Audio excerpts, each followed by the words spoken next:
Hey everybody, welcome back. My name is Deborah Peters, and this is the Deborah Peters Show. Absolutely thrilled to have you join me today. Really appreciate all the likes and comments. I noticed some comments today on SoundCloud and also on Spotify. So just want to say thank you so much to all the viewers and listeners, and to all of you that are joining us live right now from LinkedIn and Facebook and YouTube and Twitter. Really appreciate you.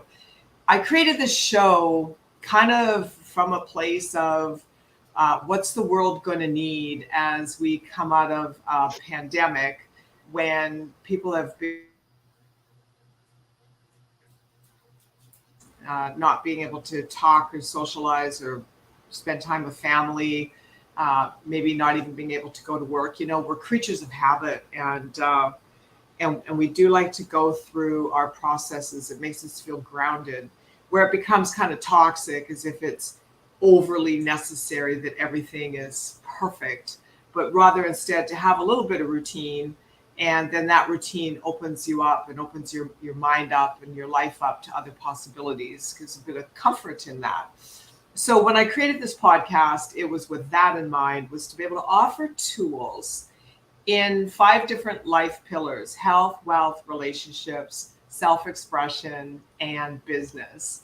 And to give those tools so that whatever it is you're experiencing in your life, you've got access to resources. And with that, I have the most profound guests that are just really incredible experts. And today I have probably the 2 top profound experts in the area of parenting.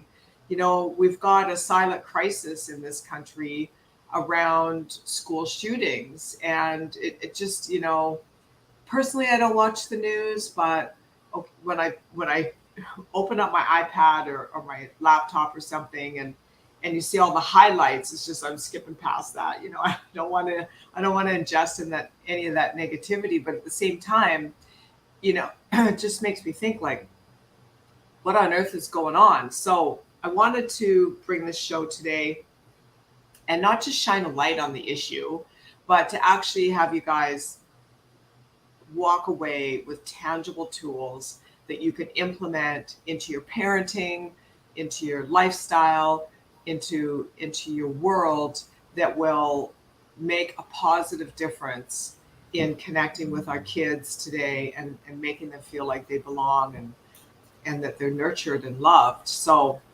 I have with me again Sue Donnellan. She's a parenting coach. She's written a great bestseller book. And I also have Anthony Sabio. He's a former CIA and Secret Service and Marine. So welcome, you guys. Thank you for joining me. Thanks for having us. Thank you. Yeah, absolutely. So I think we're gonna come at this from 3 different angles, because we all have 3 different approaches here. And so what I'm gonna do is I'm gonna run the angle of programming.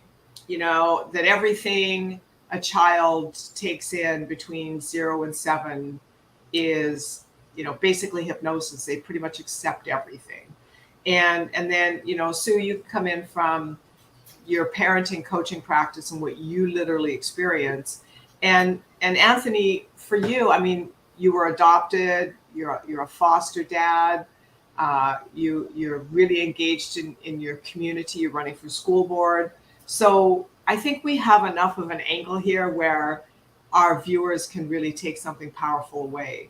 Where would you like to begin with this? I mean, I don't know statistically if we actually have an uptick in shootings. I don't know, because I don't engage in the news. I really don't. I have to keep myself just like separate from the negativity as much as possible for a lot of reasons. But let's say they're the same, you know, regardless if we have an uptick or it's the same amount happening, same statistic, we shouldn't be having any. No, You know, you're like, completely correct. I mean, I think it's really get away from the amount of shootings that are happening with schools. The amount of shootings that are happening across the nation, how many, and the amount of deaths of our kids. not just with shootings, but with the use of drugs and use of fentanyl, and what is driving our kids in that direction. I think as society, we always look at the end result of something and not get to the heart of the matter. And you Right. hear it all the time. Let's get away with guns. Let's get that away. Let's do this, that, and whatnot. But we're not getting down to the root of the issue. And I think the best way to start looking at this right now, especially in this podcast, is kind of get to the root of the issue and explore that. Let's save these kids before they get to that point. Yeah, yeah, before they feel like there's no other way and it's just out of control. Sue, what do you see as being the root cause? Do you think there's one? Well, I think it's the fragmentation of family and just the amount of effort that I know we put into raising 4 kids and investing in 4 children and their character and just who they are and where they add value in this world was an everyday, every minute of everyday endeavor where we went to bed exhausted, sheerly exhausted. Sure. Seeing that it's there's not a lot of a preponderance of parents putting that in right now, where there's kind of a hands-off approach, or it's much less investment that it takes on a day-to-day basis. And our kids are turning to us for the leadership that they're really not getting. And I think it really starts with family. And whether you're a single parent or a 2-parent home, it doesn't matter. Just there's an adult showing them and being a role model as to how we engage in society, how we respect authority. There's Yes. a lack of respect of authority. I know, Anthony, you're in the military. My husband's in the military. 2 of my sons are going into the military. We're seeing a lack of respect for those that are serving. And again, we really instilled in our kids in finding ways to add value when you're trying to find purpose and Sure. teaching your kids on where they're going to add purpose. This is valuable. And I'm not seeing that. I'm really not seeing that in the families today. Oh, that's interesting. So from a parenting coach's perspective, you're street level, you're hands-on, and you're not seeing that. You know what's fascinating? I was a single mom, and my mom, I guess, pretty much was a single mom. I mean, my dad died when I was 7. And I, as a single parent, I made lots and lots of mistakes, especially because I was so young. But on the flip side, maybe I was over engaged. I don't know. I was really engaged with my daughter as she rolled into puberty.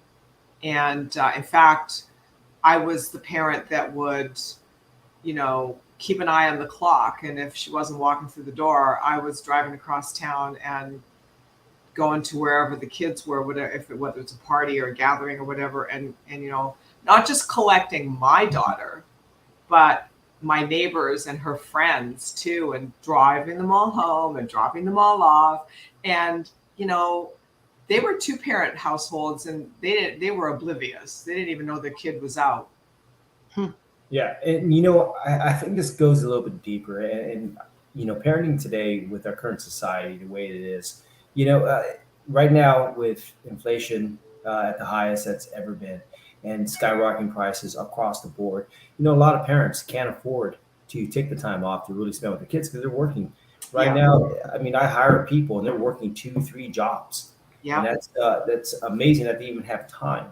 And they couple that with, no parent ever got, when they had their kids, ever was given a manual on how to train or how to raise their kids. I know. And so, parents in itself are just trying. And having, experts like Sue, it's amazing.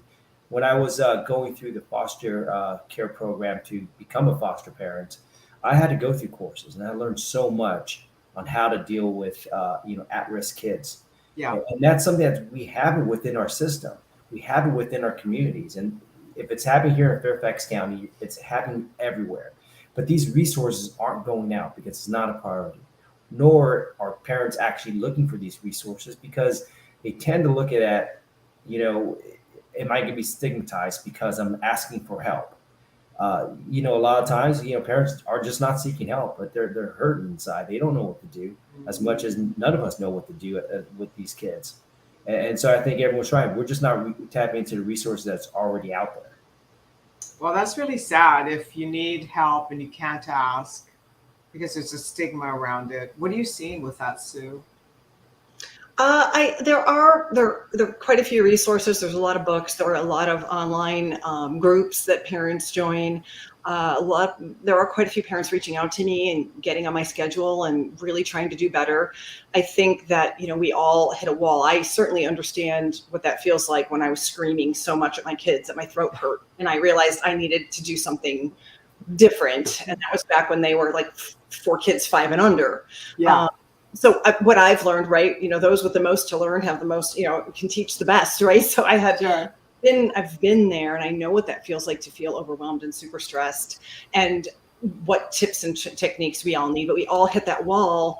And hopefully, I think there are quite a few parents willing to go out and ask for help. But I think that, like what Anthony was talking about, is that there are a lot of free resources that I think a lot of people might not be aware of. I mean, there's a lot of classes, there's a lot of community services that I think for outreach that I think parents can tap into if they do need some help.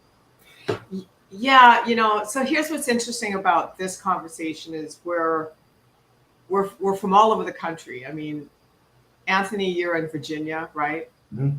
And Sue, you're in Idaho, and I'm bi-coastal. So we're kind of hitting, all parts of the country, and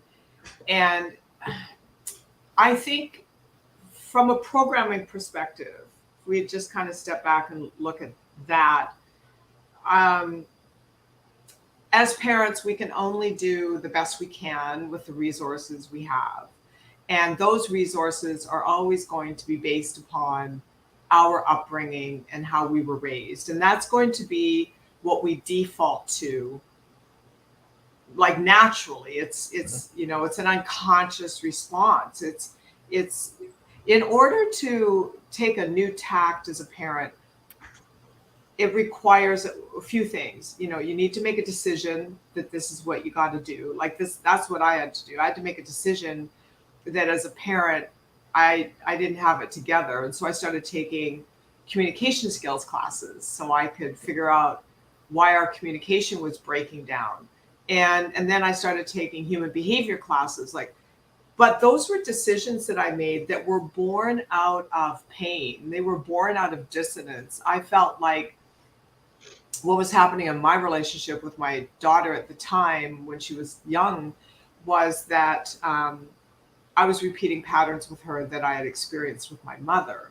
And I didn't want to alienate her like my mother alienated me. There was just this like two ships passing in the night. Mhm.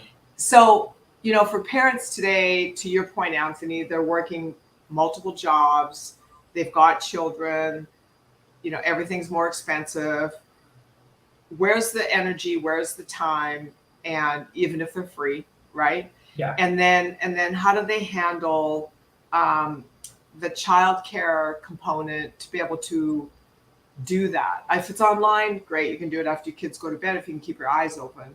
Yeah. But there's just like, I just feel like it's this massive uncharted territory of responsibility that not everybody, I'm generalizing, but a lot of people don't really think the big picture through. It's like, we want to have a baby. Who doesn't love a baby? Like they're all, cute and funny and they smell good. And, but then that's only a short time. And then, then they're toddlers and then they're in school and then they've got all of societal programming hitting on them, telling them that this is the way you should think and this is how you should see yourself. And I can't imagine dealing with that. Yeah, and if you want to unpack that just a little bit more, if you start thinking about when we were going through our adolescence compared to now, there's a lot more influence that's happening on the outside. So now, when we were growing our kids, or when we were kids, our circle was about this. Yeah. Now Sure. with social media, allowing them to have access, their circles here, and so now you have more outside influence that's going to take away from the morals and values that you're trying to instill. So what I say to a lot of parents and to fellow colleagues and friends You have to build these strong moral values in the early stages. You got to take that time. You got to build it when they're young, so it carries over when they get older. So when they have got all this outside influence, where when we were young, we didn't have that kind of stuff. There was nobody from across the pond telling us about this or showing us things. So their exposure, which is a good and bad double-edged sword, their exposure to more of the cultures, more of everything's out there. But then there's also a lot of other things that are not so good for that. For the kids. And also goes against your traditional values that you're trying to bring in there. So in the early stages, you got to build that strong foundation. It's that strong foundation that's going to keep the kids grounded. If you don't build that early stages and then you try to build it later on, it's uphill battle. I mean, you're going to work 20 times harder just to try to get them that. So it's 0 to 7. It all happens between 0 to 7. Yes, and that's a critical time that we have to look at our inner circle. Who do we have? Who's there to influence our kids? What kind of mentors on top of us as a parents? Our friends that are coming interacting. Are they bringing the right morals and values that we want them to have? So when they do get exposed and now they have that iPhone in their hand, now they're on social media, they could take it from a different viewpoint, not from the viewpoint like, I'm going to learn from these people, but a viewpoint of, okay, this is just what's happening outside of my inner circle. I don't believe in that. Oh, that's a good point. So one thing that my daughter did with her children when they were little is she taught them about sugar and how, because she didn't want them consuming sugar, and essentially educated them on to the ability where they could understand it, depending on their age, on how sugar could impact them. And once they started getting old enough to be invited on play dates and going to other kids' birthday parties, they were in preschool and all that. Of course, what's going to be, birthday cake and sugar drinks and cupcakes and like all this processed food. And they were brilliant at just politely declining and saying, no, thank you. Mm-hmm. It's not part of what we consume at home. And she always made sure they had ample alternative food. But she did a much better job of it than I did because, when she was growing up, I was just like, there was no Cheese Whiz in the fridge, and there was none of this and none of that. And so she'd go to her friend's house and she'd eat it there. And then we'd laugh about it. But, I just didn't know any other way.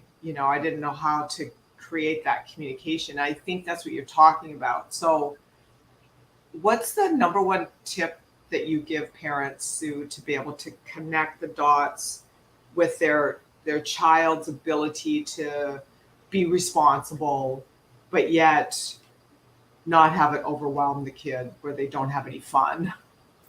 Well, one of the things that I want to extend on to what you were just saying is about communication and taking time for training. And that's really one of the foundations of what I teach, is that kids are adults in training, and it's changing the mindset. It's changing how you view the child.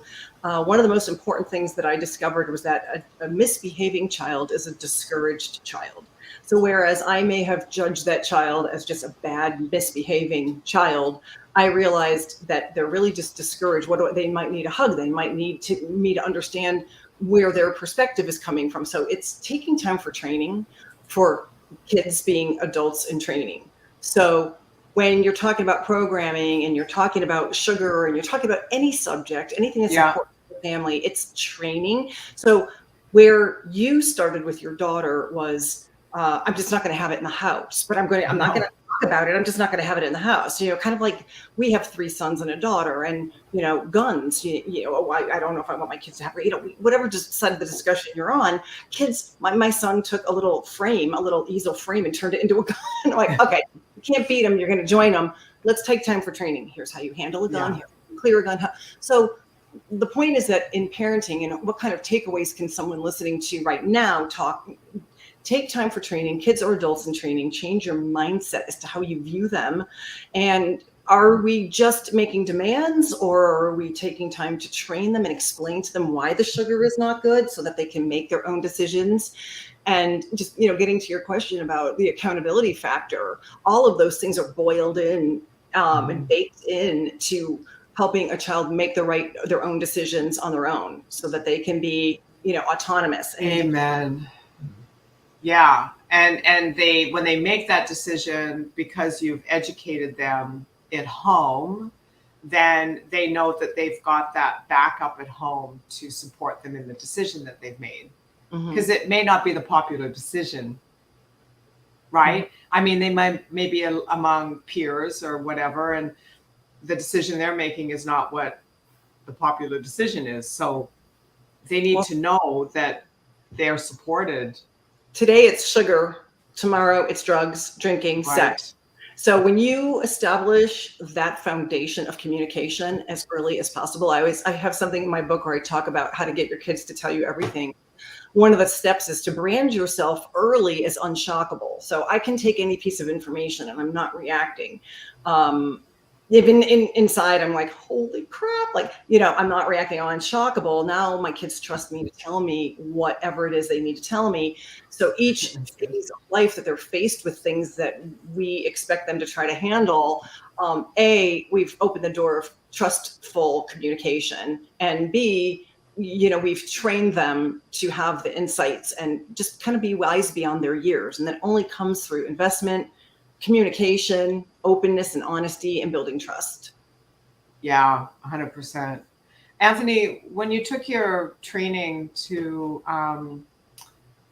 be a foster dad, what are the top 3 things that stood out to you?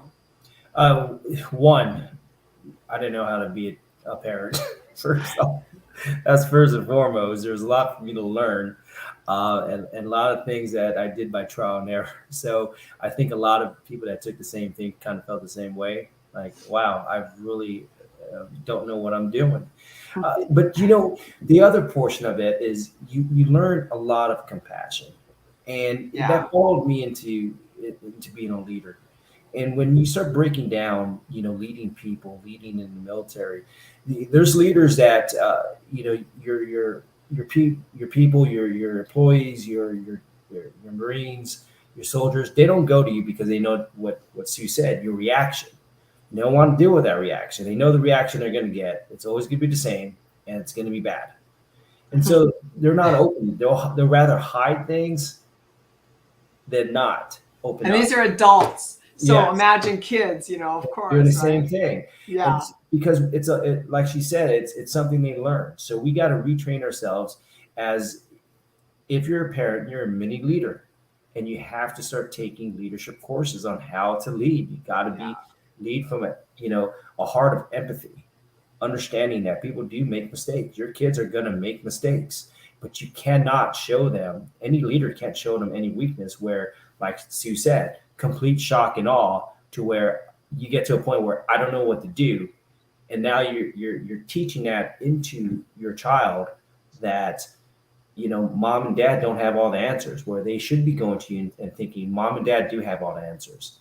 I always tell a lot of people that I lead, there's a lot of times I don't have the answers, but I'm not going to tell you that.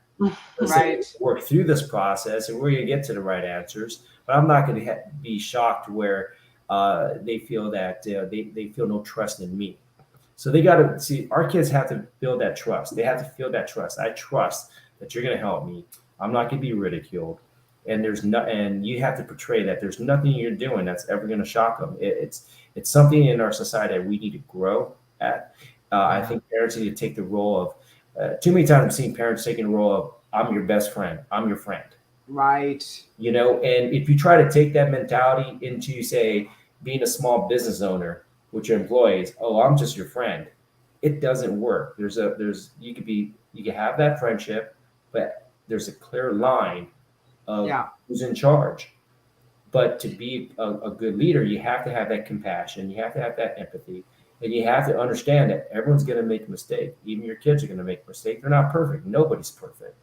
So I think that's, the clear takeaways that I took from that was, I'm going to make mistakes. I just can't let that overwhelm me. And I can't show that my frustration towards my child, I can't show that I'm frustrated, that I'm giving up or anything like that. I need to utilize good wordings, get, get some time out of the system, then go to my resources and say, hey, listen, I'm kind of lost here. I need some ideas of what I should do and get a third perspective looking at it. Because sometimes you can't make that, you can't see it only because you're in the moment and it's so emotional Sure. that you're clouded emotionally to see what the correct answer or the correct course of action is. So you do need that resources. Yeah, it's like a blind spot, and we all have them. Yeah. You know, something that I see in my coaching practice that I've seen for 2 decades, regardless of the age of the client. So whether they're in their 30s, 40s, 50s, 60s, and I've worked with all kinds of people over the world. Um, there's two things that I notice that are prevalent. And one is they are adults that didn't that were under nurtured as children. They didn't get the nurturing that they needed as a child. And then the second thing I notice that we have to work on in order for them to like move the business is their worthiness. And the two obviously are tied together. You know, if you're not nurtured the way you need to be as a child, you know, maybe you think there's something wrong with you. Like, what's wrong with me? Why are my parents not loving on me? And maybe they don't know how to act on that or get that answer. So 40 years later, 50 years later in their life, they're suffering, you know, in terms of their career growth, their business growth, because they didn't get nurtured as a child and they still need the nurturing.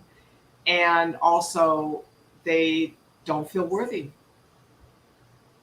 No, I totally agree. I mean, I see it all the time. It's a balancing act. In the military, you're taught to hold your feelings back, and if things are bothering you, you just shut it down and don't talk because you're going to get ridiculed. You're going to be taught or thought of differently, and so that's a learned behavior that a lot of people have learned. And we're in the military. They're breaking away from that. They're allowing you to speak and talk and go through things because they've seen an increase in suicide in the military, Right. because they just don't know how to handle things and they're too weak internally to say, hey, I need some help. So Yeah, turning around and say, hey, you're very strong if you ask for some help. Don't hold that in. But these are all learned things. These are all learned experiences. they are And learned. and what we got to do is really unpack that all and really get down to the heart of the matter. Adults, how they're acting or how they parent is basically how they were parented. So Exactly. if the Right. parents are very strict, then they're going to be very strict. If their parents showed no emotion, especially dads, they're going to show Mhm. no emotion also. It's a learned behavior. So it's really coming down to retraining and going to specialists like Sue and many others out there and getting away from that stigma and saying, hey, I need some help with this. I don't want my kids to grow up not having having the same childhood that I had. But you fall back to what you learned, until you retrain yourself. You're going to fall back to what naturally you learned from your parents. Of And course. even if you identify that this is wrong, I should not, how I felt as a kid, I don't want my kids to do that. But naturally, you're just going to fall back to what you learned unless you really train yourself to learn new techniques and catch yourself. So every single time you run into that, like, I'm doing it again, I need to change this. And that's where like professionals like Sue and many others come into effect. But it's getting the resources to the parents and then saying to these parents, hey, it's all right. No, nobody's perfect. I think there's a great commercial that I always hear about foster parents. You Mhm. know, they understand that it's something going around where we're not looking for the perfect parents at all. We just want the perfect people. So they're not looking for perfect. There's no perfect parent. Right. So I think if we start, looking at childcare and child rearing from that optic, as opposed to just trying to be perfect, but understanding you're going to make mistakes, but there's Yeah, of nothing you course. can't do that you can't not overcome. One of the things I want to add to that is that when I'm mentoring parents, and as a parent, myself, one of the things that the biggest thing that we forget to do, or that we can do, is engage our child. Okay, so instead of thinking we need to have all the answers and then seeking outside approval or feedback when we don't have the answers, a lot of times building the relationship with the child of trust is saying to the child, hey, this isn't about you. I'm really tired. I made a mistake. I'm so sorry. Kids are so beautifully forgiving, beautiful Sure. how they embrace an apology and how they embrace your humanness. They don't expect you to be perfect. We put that on ourselves. But sometimes I teach a lot of parents that um, whatever decision we think we need to be making, or whatever rule we think we need to be setting, get your child's input every Yeah. single time. We forget that we can ask the child and we can partner. I have a whole chapter on partnership parenting that, I mean, even with say, uh, when they're coming home at night, like whatever their curfew is, we can say, if you're going to have a teenager and you say, God, what do you think your reasonable curfew should be? Of course, they can be like, oh, 2 in the morning. Yeah. Say, well, I think midnight. Okay, so now we're going to negotiate. I'm going to give, you're going to give, we're both going to win. And now we both come up with the curfew together. The chances of them breaking the curfew they have skin in the game on are much less than them being told and dictated to. So I would say, Anthony, that to what you were saying is that we are not perfect, and I don't think our kids expect us to be perfect. And that one of the components to that statement that we all overlook is that we can ask and engage our child and come up with solutions together that then give the kid accountability, give the kid to feel trust, that they can trust you. So we make partnership decisions, and that can happen at every age. Yeah. Sure. No, and I agree with that. I mean, go a little step further. When you're talking about, say, the curfew time, what time on a Friday night should you come back? The kids are still learning the reasons why. So you want to expose them to realities. Hey, nothing happens good at past midnight. It's I so know. true. Reason I why? never believed my mom, but it's so Yeah. true. There's drunk drivers out there. There's crime of opportunity out there. And then every kid's gonna be like, nothing's gonna happen to me. Nothing's gonna happen to me. I'm so sorry to interrupt. This is just Oh, a go ahead. little story. So I always had a rule that I would have the curfew 30 minutes before their friends. So our kids were home at 11:30. And if I had $1 for every time my kids would come home and talk to their friends the next day and were told, you wouldn't believe what happened when you left. Like, it's Yeah. really, I mean, it's so true. Like just those 30 minutes from 11:30 to midnight, and even after midnight, you are so right that Yes. is when all this stuff happens. And the kid's like, oh my God, you wouldn't believe the cops showed up after you left. Like, it's just 30 minutes before makes a big difference. Yeah, and that's the reality of when you start talking with your kids and negotiating. When having skin in the game is very important. Mm-hmm. It's also, let me tell you the reason why I feel this way, and let me tell you from my experience what we're seeing out here. 30 minutes can be a lot, and they can come back and say, well, it's just 30 minutes. Well, a lot of things don't have, at past midnight. Statistically, you can look at it. Anything past midnight, nothing good ever happens. I know, right? Especially on weekends. Everyone's out there, drunk drivers, people have been drinking all night, obnoxious, different things. There's predators out there. Sorry to say, we don't live in a society that is completely, rose petals and gumdrops. If it was, I wouldn't have a job. I'll be out of a job, Yeah. which I would love for myself to be out of a job. The reality is, not good things don't happen during that time. And so having them understand it and showing them, not scaring them, but to show them, here's the reality of life. And you got to be prepared. And part of that is, let's get you out of the area into a safe environment when we know statistically bad things happen during that time. Yeah, well, it's true. I mean, it becomes like a point of no return, as the clock keeps ticking. There's less and less, how shall we say, normal activity because things are closing, and there's more and more opportunity for bad activity, if you want to call it that. But with our few minutes left, because we only have about 6-7 minutes, I'd like to get into what we can do about, as parents, around quelling some of these or all of these shootings that are going on. And I have a theory. I mean, you can totally blow holes in my theory. I'd love to hear your feedback, but I think that it's a combination of things. It's, exhausted parents. Maybe there's trauma in the home. There might be generational trauma in the home. Uh, Desensitization through video games and movies and what they have access to on social media.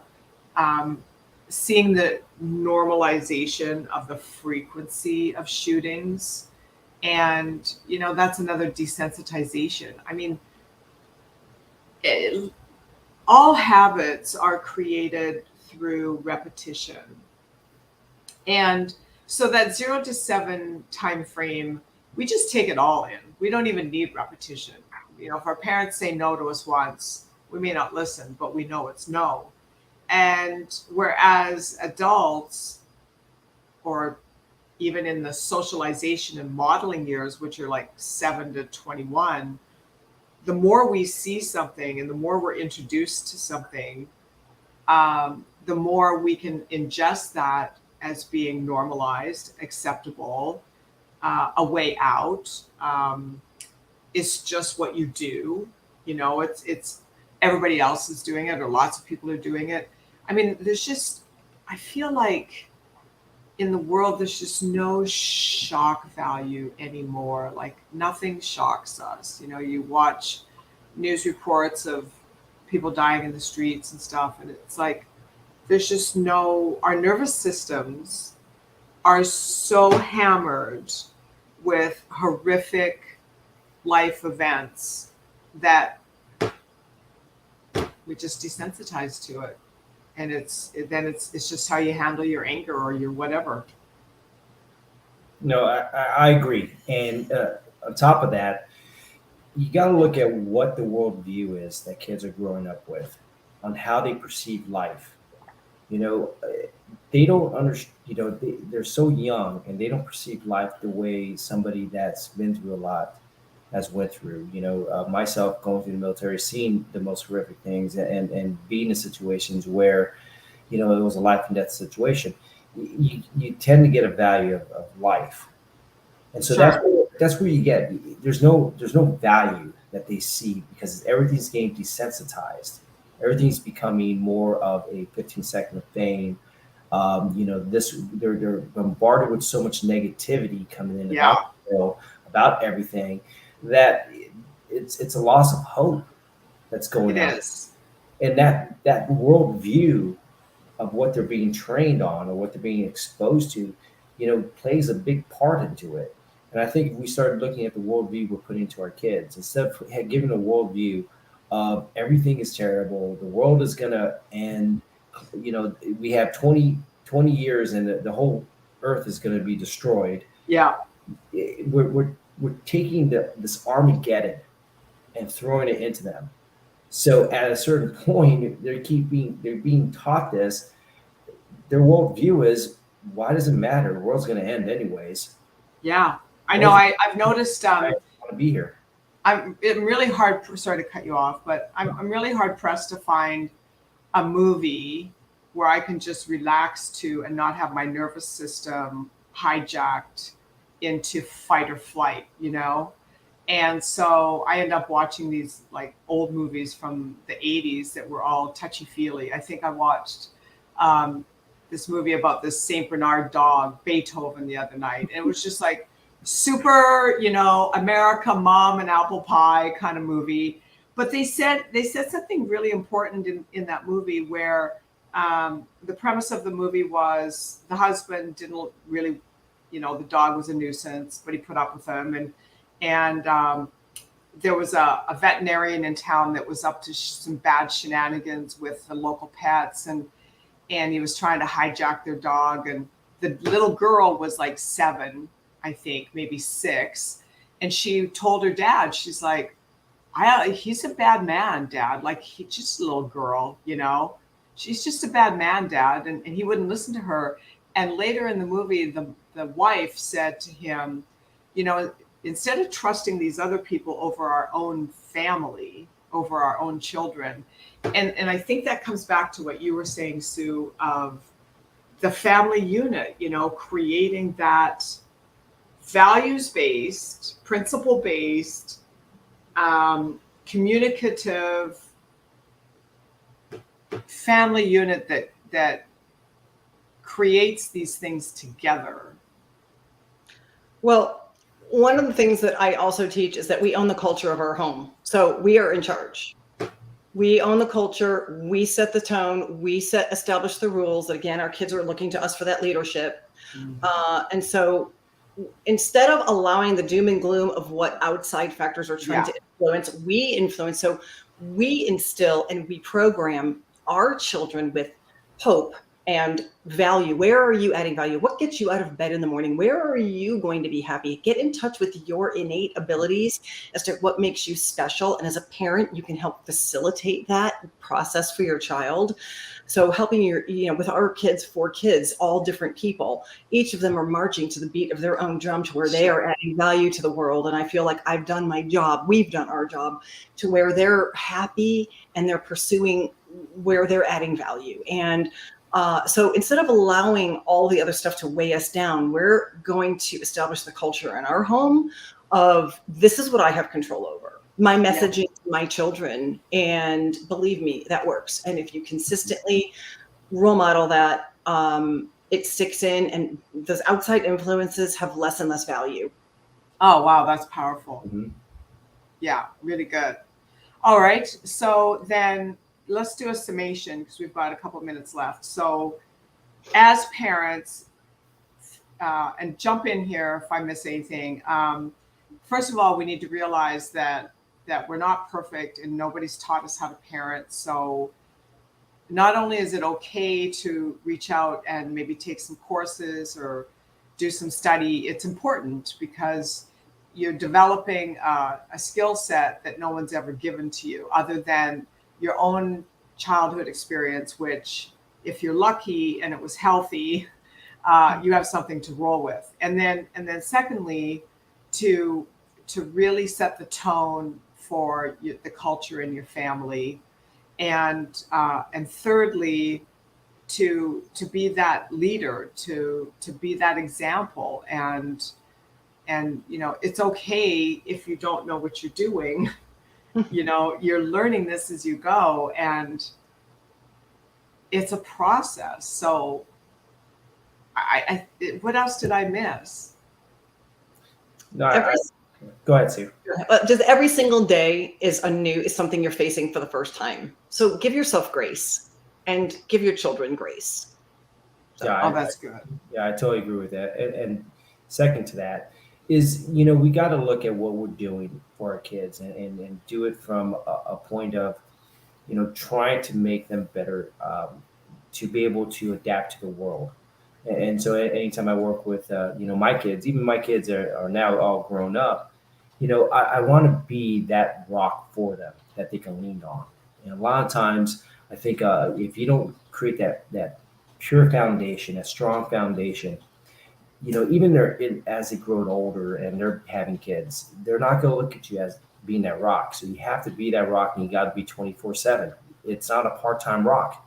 It's a forever rock. So for all the parents out there, be that rock, be that strong base for them. That even when they're 30 and 40, and you are in your 60s, they are still coming to you. For help. And that's going to pay forward because they're going to do the same thing for their kids. They're going to be the rock for their kids, and that's a spiral effect. It's true. I mean, whatever age you're at as a parent, you're a ways down the road from where your kids are at. So you can always reach back and give them a hand and share your wisdom, and have them gain more clarity and the ability to just calibrate. You talk about grace, recalibrating each moment that our life is not bad because we're creating it, and what are we creating it with, and what do we want it to become. I agree. Yeah, no, this was good. Any parting thoughts, you guys? Let's keep up the good fight. It's gonna I be think, hard. everything's possible. I teach the kids, everything's possible. What you can imagine, how you frame your thoughts, how positive, what you fill your thoughts with. Look, in my kids' case, they find certain algorithms on social media make them unhappy. They take the app off for a while. They take a break. So like, we're in charge. We're in charge. We have the power every single day. We have the power to make decisions and choices. And life is a series of choice and consequence. And if we teach our kids that, it builds accountability and confidence, and gives them the power and the tools to know that they can choose and make decisions for themselves. They don't have to just take inputs. They can Yeah. stop and build their bubble and be in charge of that. I love that. That's how I live my life. It just described me. That's awesome. Give your website, Sue. AskMomParenting.com. And my book is available on Amazon, Secrets to Parenting Without Giving a Fuck. Oh, I love it. That's awesome. That's really good. And Anthony, what's your website? So, like you said, I'm running for school board for Fairfax. Yeah. So, people want to go visit my website. It's www.savio4fairfax.com. And the reason why I'm heading over there is exactly these reasons. We have a crisis, we have an epidemic going on, and our kids are the number one focus. That is my whole mission with my campaign, to push that. And, we're doing a series of fireside chats, and it's going to go through a lot of issues that kids are facing. So if people are interested, please go to my website. We're going to have these fireside chats. There's one, actually, we're doing one tonight on mental health, and I'm actually bringing in a student that's 17 years old to have a fireside chat with me about mental health. And we're just going to go look at from the perspective of the child. And so this is great insight, because that's now awesome. Parents can be learning from a child, from a person that's in high school as a senior, and saying, this is what we're going through. Yeah. And so it's so you have me, the old person over there, grandfather, talking with the young one. I think it's going to be very engaging. These type of things, I think it's going to help out a lot of people. So that's one of the reasons why I'm doing it too. Oh, that's fantastic. So your website again is Fairfax? It's Sabio, SABIO, yeah. the number 4, Fairfax.com. .com. And Fairfax is Fairfax County. County in Virginia. Where are you? It's right outside DC. Outside DC. Okay, got it. Right outside DC. Oh, you're in the hotbed. Okay. Yeah, we're definitely in the hotbed. Yeah. Well, I wish you all the best with that, because, you get a seat on the board there, and that'll, start a ripple effect across the whole country. We need to, as parents, get in there and be on those school boards and, make the decision as to what's being taught in our schools. I think that's incredible. Congratulations. Let me add one more thing. Yeah. I remember the first time I actually talked with you about being a mentor, a leader, and kids needing mentorship. I think it was right after Uvalde. We started talking about that, and I gave the 12 steps of what I thought people should do. And one of it was run for your local elections. And yes. So I reached out to a lot of people, and lo and behold, it came to me. And someone asked me, and the first thing that came to my mind, I keep saying that to other people, run for your local election. Why am I not doing the same thing that I say? Right. No, I got you. Same advice that we talked about, and it's hard. It's a lot of hard work, but I think I have a good team, and we're going to do good things out here. Oh, I'm so happy to hear that. Congratulations already. I know you got it. Thank you so much. Yeah. Well, thank you, everybody, for tuning in. Make sure you go to Anthony's site and go to Sue's site, get Sue's book. We will have the links for both of them in the description, so you don't have to dig for it. They'll just be all hyperlinked. And I want to say so much how I appreciate you being here today. This is such an important topic. Share it with all your friends and everyone you know that's a parent and becoming a parent. I think this is a really pivotal show, and I appreciate you so, so much. And remember, stay aligned, stay alert, and stay awake.